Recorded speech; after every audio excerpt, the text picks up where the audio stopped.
Bloodborne is the ideal game for Halloween. It's not only because of the overall horror theming though, there is far more to it. To be clear, this is a game that I've seen before through other Let's Plays, but one I've not played myself until my current playthrough, which is currently at the Punishing Shadows of Yharnam boss fight. As a result, while I'll mention later areas, I won't have any footage for them, because I took the footage from my own file.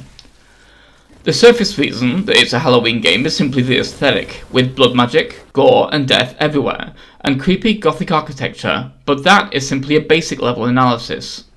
The real reason is that it basically covers every genre of horror in a single game. The opening areas are the most obvious, being werewolves, to the extent that you can misread Father Gascoigne as a simple werewolf due to his transformation mid-fight. That's why I said misread, there's a lot more to it. Then the side story of Byrgenwerth brings in elder things for the backstory, but with a grey alien aesthetic with the kin-type enemies, which is very classic 1950s sci-fi. For optional areas, Hemwick is an obvious parody of the Witches of Eastwick with classic-style cronish witch enemies that cackle madly as they attack, and a boss fight against a couple of crones that summon monsters.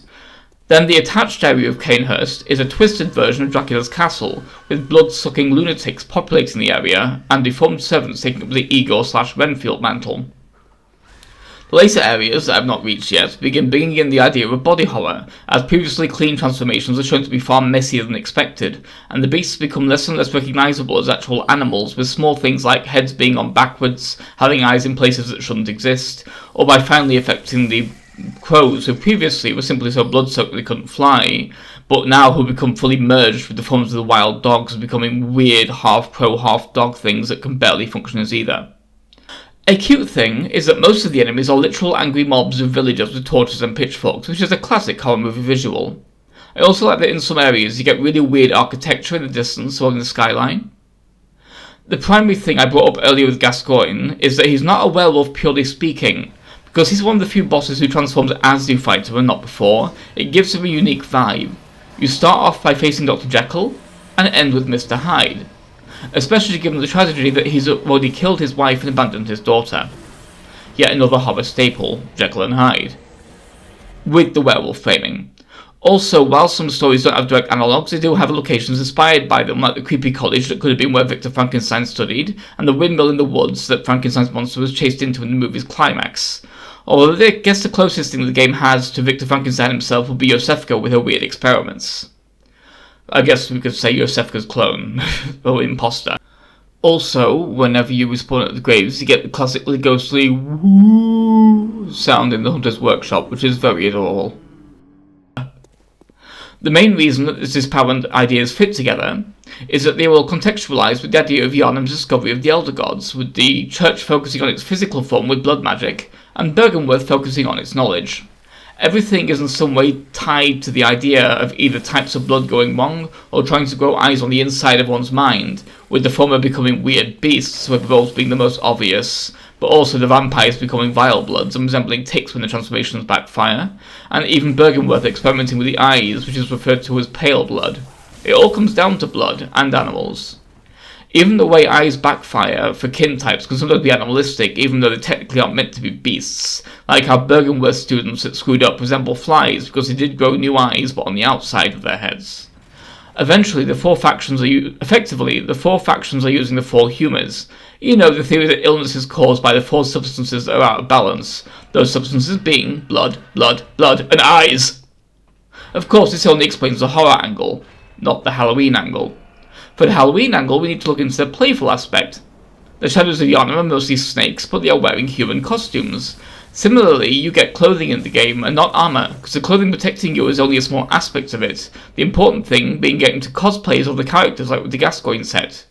The clothing is costumes. Besides the clothing, look at the names. The weapons are transforming weapons, but they are not called that. They are trick weapons, with cutesy gimmicks like a sword turning into a hammer, or spear having a gun in it. Trick as in trick or treat. You even trick or treat from any of the side quests, given the NPCs in Yharnam are all hidden inside their homes, not interacted with by knocking on their doors. Some kids are even out with their parents.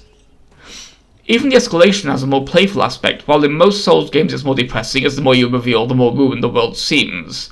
Like when you reveal that Anolondo is just an illusion, and really the sun set on that world a long time ago. In Bloodborne, as you get more insight, the world becomes more colourful in a way. you see not less life, but more, while the humans start suffering, like when you kill the Cormelia, the priests stop moving as much, or half the priests disappear, while the larger priests just kind of go dormant. You do start seeing other creatures that have been living there all along. Some of them are threats, but most of them just chilling, more curious than anything. There's also the irony that you're supposed to be ending the nightmare, but it's not by getting rid of the scary stuff, that's a surface level. The nightmare isn't the scary stuff. The nightmare is more literal. It's the false reality. You're in a dream and need to get back to reality. So in ending the nightmare, you don't rid the town of creatures, you instead strip away the lies to reveal the true nature of Yharnam and just how many planes of reality it's touched. It just so happens that that true nature is far worse than anyone ever considered. Again, it's kind of playing with your expectations of what a nightmare actually is. Also notice my phrasing. Creatures, not monsters. Monster is such a judgy word. The amygdalas don't have too many eyes or limbs. They have as many eyes and limbs as is appropriate for their species. Brutus's eyes aren't in the wrong place. They're meant to be lining the inside of a galaxy mouth.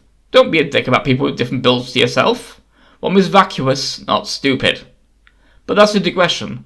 It is the playful nature that takes things from horror to Halloween. Thank you for watching. Please remember to like, comment, subscribe, and check out my Patreon to allow me time for more elaborate types of content. Thank you to James Wassey for being my Bio-Enchanted Legs tier patron.